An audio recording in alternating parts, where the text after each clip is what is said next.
ప్రజా సమస్యల పరిష్కార వేదిక కార్యక్రమంలో వచ్చిన అర్జీలకు నాణ్యమైన పరిష్కారం చూపాలని జిల్లా కలెక్టర్ ఎస్ వెంకటేశ్వర్ సంబంధిత అధికారులను ఆదేశించారు.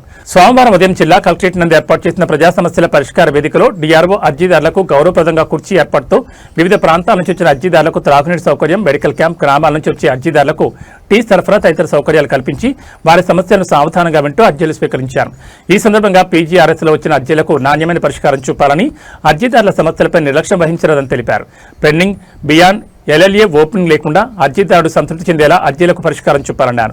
పీజీఆర్ఎస్ లో వచ్చే అర్జీలపై నిర్లక్ష్యం వహిస్తే శాఖాపరమైన చర్యలు తీసుకుంటామని తెలిపారు.